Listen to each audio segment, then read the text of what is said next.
Hello everyone, I welcome again to all of you in my BEd tutorial classes success in teaching field. हम लोग BEd के complete course को एक material की तरह से और एक क्रैश कोर्स की तरह से डिस्कस कर रहे हैं, जिसमें से हम लोग अभी पढ़ा रहे हैं gender in school and society. जो आपका छठा पेपर है, इसको हम लोग डिस्कस कर रहे हैं। पहला दूसरा यूनिट कंप्लीट कर दिया है, ये तीसरा यूनिट है। तीसरा यूनिट का ये फर्स्ट पॉइंट है जिस पर आज हम लोग डिस्कस करेंगे।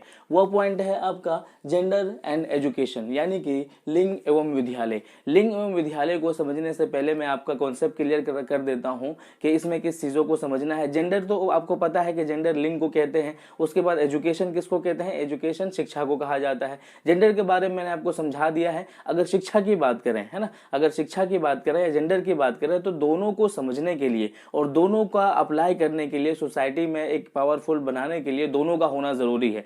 लिंग का जो अवधारणाएं हैं और शिक्षा की जो जरूरतें हैं, उन दोनों को समझना और उन दोनों को पावरफुल बनाना जरूरी है। ठीक है। अगर मैं शिक्षा के अकॉर्डिंग बात करूं तो एजुकेशन, क्या नेल्सन मंडेला ने क्या ही खूब बात कहा है कि education is the most powerful weapon which you can use to change the world, which you can use to change the world। यानी कि नेल्सन मंडेला कहती है कि अगर आप शिक्षित होंगे तभी आप दुनिया को चेंज कर सकते हैं। अब इसके कॉन्सेप्ट को समझते हैं। जेंडर एजुकेशन क्या मतलब है, ये समझिए कि बालक तथा बालिकाएं दोनों का जो सर्वांगीण विकास होता है ना, वो सिर्फ और सिर्फ किससे हो सकता है? शिक्षा और लैंगिक अवधारणाओं को जानने से ही हो सकता है। और दोनों की जो समाजीकरण होगा वो भी इसी से ही हो सकता है। किससे? लैंगिक अवधारणाओं को जानने से, और फिर एजुकेशन की जो परंपराएं हैं, एजुकेशन की जो आस्थाएं हैं, उसको जानने से हो सकता है। अभी हम समझते हैं कि लैंगिक मुद्दे जो होते हैं वो बहुत संवेदनशीलता से होते हैं, क्योंकि लैंगिक अवधारणाओं के पीछे हमारे समाज की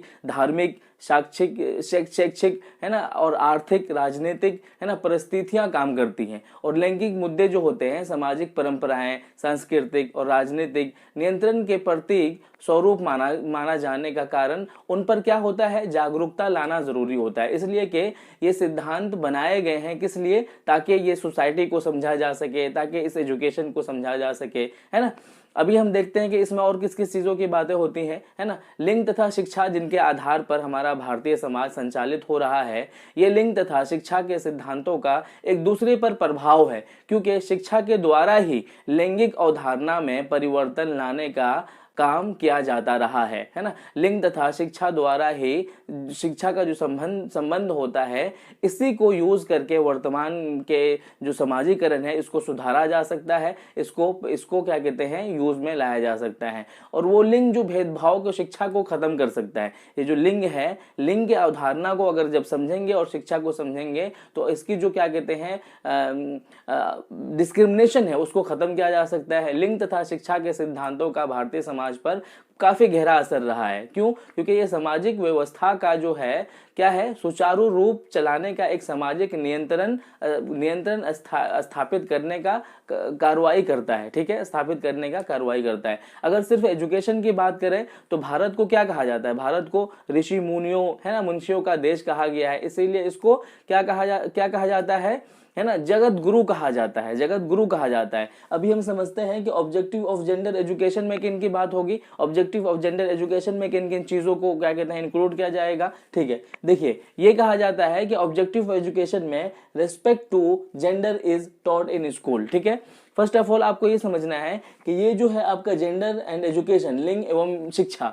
लिंग एवं शिक्षा में इससे इसकी बात होती है कि लिंग के जो रोल बटे होते हैं आपके सोसाइटी में, लिंग की जो अवधारणाएं बनी होती है, लिंग की जो प्रथाएं बनी हुई है कि आप एक स्त्री हो तो आपकी ये काम है, ये सोसाइटी में आपको क्या कहते हैं एक्सपेक्टेशन रखता है। और एजुकेशन के बिहाफ पर अगर आप एजुकेटेड होंगे तभी आप उस चीज को बहुत अच्छे तरीके से कर पाएंगे, अदरवाइज वो अपने अवधारणाओं को नहीं समझ पाएंगे। ठीक है, क्या सिखाता है लिंग और जो है एजुकेशन? आपको क्या सिखाता है? Respect for gender is taught in school. School जो वो जगह है जहां पर आपको शिक्षा दी जाती है, तो यहां पर क्या सिखाया जाता है कि रेस्पेक्ट करो किसका? शिक्षा का और फिर जेंडर के रोल का। ठीक है, दूसरा पॉइंट कहता है emphasize for love and support in school. और ये जो जेंडर को समझने के बाद में जो शिक्षा सिखाता है, शिक्षा क्या सिखाता है?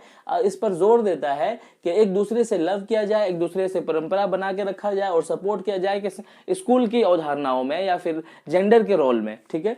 तीसरा पॉइंट कहता है gender is respected by principal gender and education. ये जो जेंडर का जो रोल होता है ये क्या सिखाता है आपको, ये सिखाता है रिस्पेक्ट सिखाता है और क्या कहते हैं प्रिंसिपल सिखाता है। जेंडर और एजुकेशन के अकॉर्डिंग क्या क्या प्रिंसिपल्स है ना, लिंग और शिक्षा के अवधारणा के अकॉर्डिंग कौन कौन से प्रिंसिपल्स है, क्या क्या रिस्पेक्ट होती है एक दूसरे के अकॉर्डिंग, है ना, उसको सिखाता है। उसके बाद है आपका एम्फेसाइज ऑन जेंडर इक्वालिटीज, है ना, ये किस पर जोर देता है, जब शिक्षा आपको आती है तो किस पर जोर देता है कि इसको ये इक्वालिटीज की बात करता है। उसके बाद वो जो पांचवा पॉइंट है वो कहता है work is divided by gender and education principles, है ना, जो आपका काम बटा होता है वो आपका काम किस तरह से किस बिहाफ पर बटा होता है, आपके जेंडर के बिहाफ पर बटा होता है। तो यहाँ पर ये बात की जाती है कि जेंडर के रोल को, उसके नियम को, उसके रेगुलेशन को समझना जरूरी होता है और उसके बाद जो होता है आपका एजुकेशन, क्योंकि किसी भी कंट्री की और किसी भी देश की अगर उन्नति की बात करें, उसके क्या कहते हैं प्रोग्रेस की बात करें,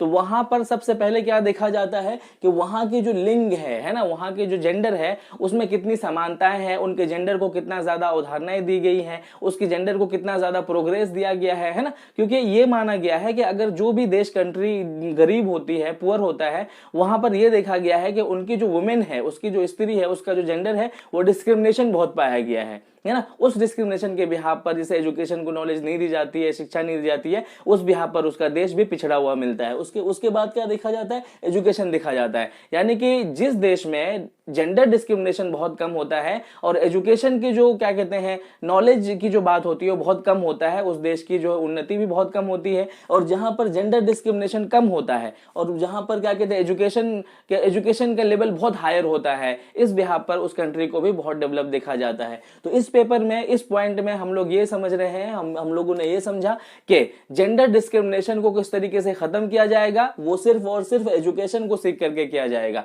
एजुकेशन को सबसे ज्यादा बढ़ावा कैसे दिया जा सकता है, जबकि हम जेंडर डिस्क्रिमिनेशन को नहीं करेंगे। तो आई होप कि ये वीडियो आपको समझ में आया होगा। किसी तरह की भी क्वेरीज होगी तो कमेंट सेक्शन में जरूर लिखना। मिलते हैं नेक्स्ट वीडियो में। Thank you so much video देखने के लिए।